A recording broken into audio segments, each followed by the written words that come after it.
Alors, pour ce premier TP de numérisation de pièces sur SolidWorks, nous allons réaliser ce coulisseau de mort mobile. Donc, pour cela, nous allons réaliser 7 étapes. La première étape consiste à créer le volume de base de notre pièce. Les 6 étapes suivantes correspondent à des étapes d'enlèvement de matière, chacune d'entre elles étant l'enlèvement de matière d'un volume élémentaire simple. Donc, première étape, nous allons créer le volume de base. Donc, je vous rappelle que nous utilisons la vue en perspective avec les principales cotes de notre pièce. Donc, pour l'étape 1, pour le volume de base, nous allons créer un parallélépipède rectangle de largeur 40 mm, de hauteur 35 mm et de longueur 75 mm. Donc, je vous rappelle que nous utilisons une petite convention. La largeur correspond à cette dimension-là par rapport à la vue de face, la hauteur, et nous retrouvons la longueur de la pièce telle qu'elle est définie sur ce croquis. Donc sur SolidWorks, nous allons démarrer par la création d'une nouvelle pièce, donc nouveau, pièce.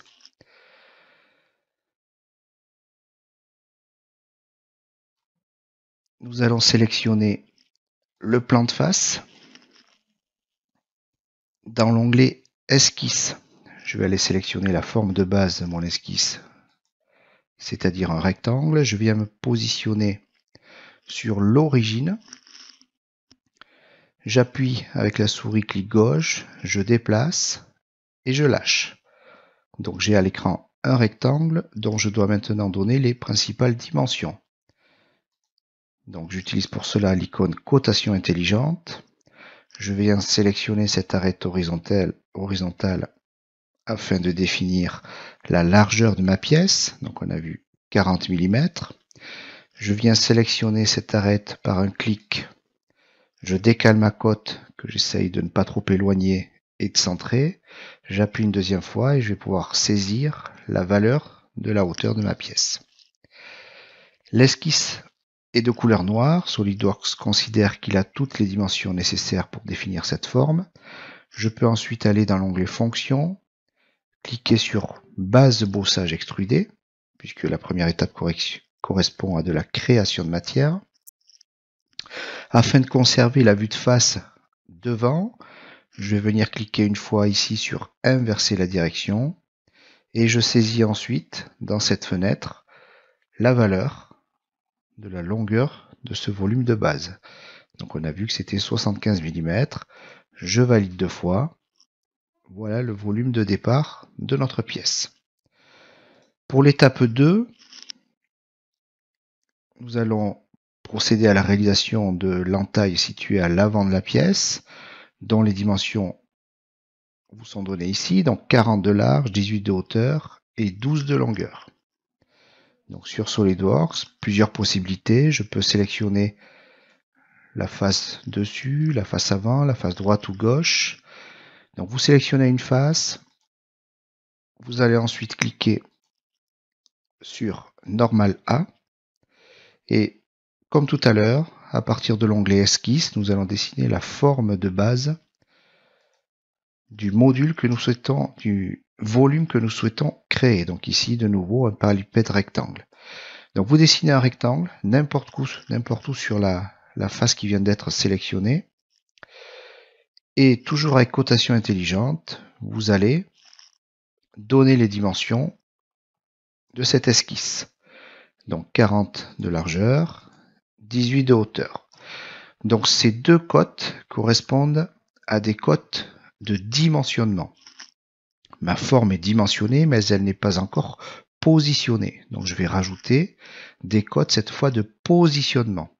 Donc toujours avec cotation intelligente, je vais lui dire que cette arête-là, je souhaite qu'elle soit à une certaine distance de l'arête du bas de la pièce, ici à 17 mm. Donc vous voyez qu'en rentrant la cote, il a automatiquement monté notre esquisse. Même chose, je souhaite que cette arête-là soit à une distance de 40 mm de cette arête-là. Donc à chaque fois, je clique pour sélectionner les différentes arêtes. Je place ma cote et je saisis la valeur. Donc vous pouvez ensuite ajuster votre cotation. Évitez de trop éloigner les cotes, l'objectif étant, en utilisant la fonction zoom au mieux, de travailler toujours avec le confort le plus intéressant visuellement et de ne pas avoir des formes trop petites à l'écran avec des cotes très éloignées. Donc mon esquisse est de couleur noire, je peux passer sur l'onglet fonction et cette fois choisir de procéder à un enlèvement de matière. N'hésitez pas à faire pivoter votre pièce pour observer le sens d'enlèvement. Il vous reste à rentrer la longueur du volume souhaité et de valider par 2 clics. L'entaille située sur l'avant de la pièce est obtenue. On peut passer à l'étape 3 qui correspond à la création de la même entaille mais située cette fois à l'arrière de la pièce. Donc je fais pivoter ma pièce, je sélectionne ma face arrière. Comme tout à l'heure, je me mets normal A. Je rebascule sur l'onglet esquisse, je choisis la forme de base de mon esquisse et je vais procéder à l'identique.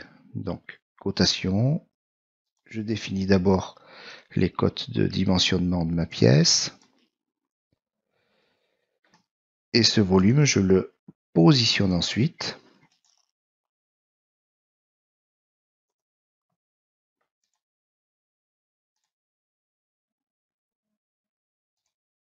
Alors, il y a toujours plusieurs possibilités pour réaliser et obtenir le même résultat. Mon esquisse est de couleur noire. J'ai bien les 2 cotes de dimension, les 2 cotes de position, fonction, enlèvement de matière extrudée. Je fais pivoter ma pièce. Par défaut, il vous propose la même profondeur de pièce que tout à l'heure. Vous n'avez plus qu'à valider.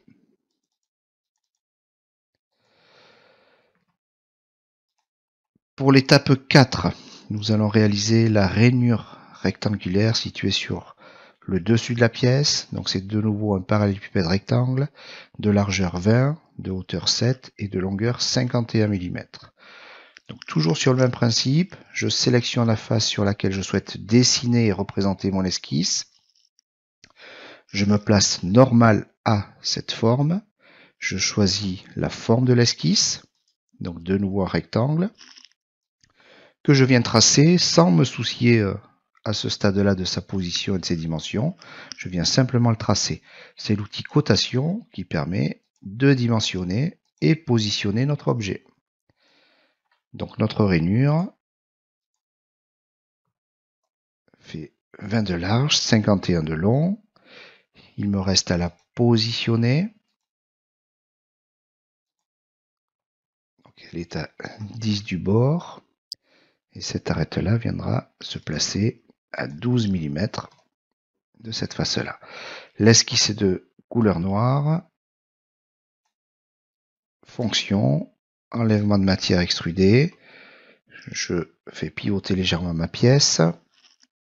Et je vais donc devoir définir la longueur de l'enlèvement de matière. Donc cette fois, c'est sur 7 mm. Je valide 2 fois. La rainure rectangulaire est réalisée. Pour les étapes 5 et 6, nous allons changer de volume de base. Cette fois, nous allons réaliser des cylindres correspondant aux 2 perçages. Ces perçages ont un diamètre de 10 mm, une longueur de 28.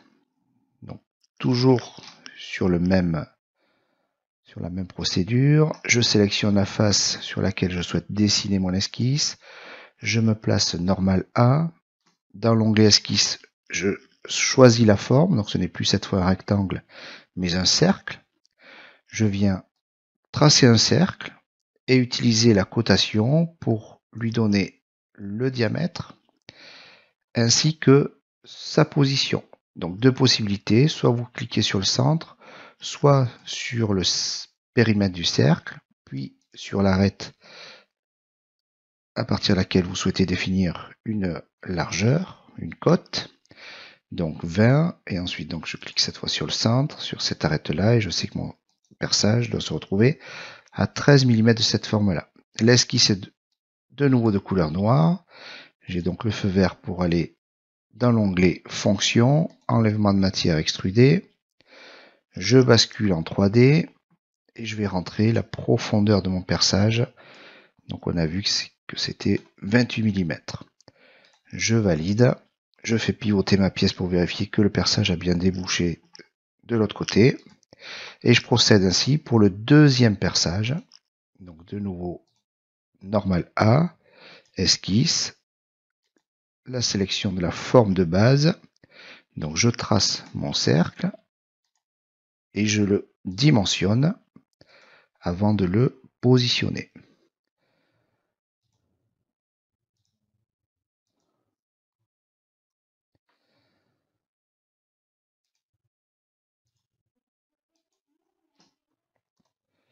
L'esquisse est de couleur noire, fonction, enlèvement de matière extrudée sur 28 mm. Je vérifie en me plaçant en 3D en perspective que mon perçage part bien du bon côté et je valide. Notre pièce prend forme, il reste une dernière étape à réaliser, celle qui correspond à la création des 4 chanfreins. Donc pour cela, nous allons utiliser la fonction chanfrein. Nous allons sélectionner les 4 arêtes à chanfreiner en précisant la distance et l'angle. Donc ce sont des chanfreins de 7 mm à 45 degrés. Donc sur SolidWorks, je vais aller ici dans l'onglet Congé. Je déploie et je sélectionne chanfrein. Donc ça m'ouvre cette boîte de dialogue. Donc il me demande quels sont les éléments à chanfreiner. Donc je vais lui indiquer les 4 arêtes à chanfreiner. Donc vous voyez que quand je déplace mon curseur sur une face, j'ai un petit rectangle, un petit carré bleu à ses côtés. Dès que j'arrive sur une arête, ce petit carré bleu se transforme en un petit bâton. Donc là je peux cliquer, je sais que j'ai sélectionné une arête. Je fais pivoter ma pièce pour choisir les 2 arêtes suivantes. Elles s'affichent là dans cette fenêtre bleue. Je définis ensuite la valeur de mon chanfrein et son angle, donc 7 mm à 45 degrés. Je valide. Et voilà, notre pièce est terminée.